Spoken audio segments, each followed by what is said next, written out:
Good morning, ako si Will Burnaga from Star News Masbate. No?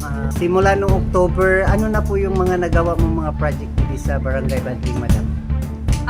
Ako po, intunaan po ng project, ito na po sa nangingkod ako, amo po initial extension, kagi ng mga water dispenser, mga gamit po na sa sulod.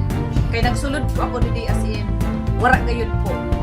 Ina siya na sa sulod as sa labas, amo na po initial ako mga project. Sa mga sunod po, mapapader pa po ako para sa Barangay Santo Cristo, kung ano po ina siya, amo ako ipapahimo din sa labas.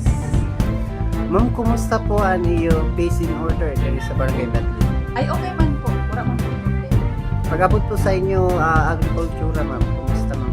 Ay, okay man po naman. So ma'am, nano pa po ang masunod na mga project na pag-imuon mo para pag-asinso? Lalo na yan, nakikita nato nag-improve kayo ang Badling, ano pa po? Ang mga masunod ko po, ang plano ko lang po na kung magsunod lang po ang akon is teacherman, sa akon mga disposition sa iya, ang masunod pagad po sa ni ang plaza, ang amo ang gusto ko ngayon na mas mapatahong pa na Usad ang plaza. usad ang plaza.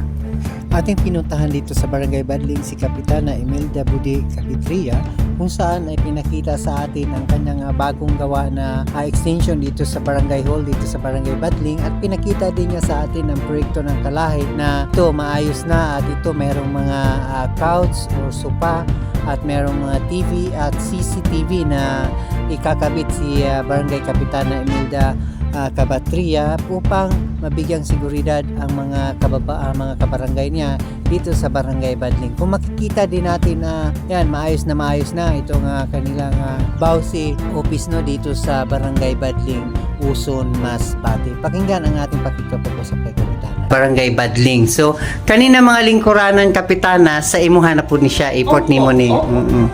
So, kumpleto sa tanan, no? Nindot kayo mga gamit. Okay, ano po ang panawagan mo sa mga taga-Badling, madam? Sa mga pumuluyo po sa Badling, gusto ko lang po ipaabot sa inda, nil ginangayo ko po ang pag-iisip nila sa akon para po sa matuloy na pag-improve sa Barangay Badling.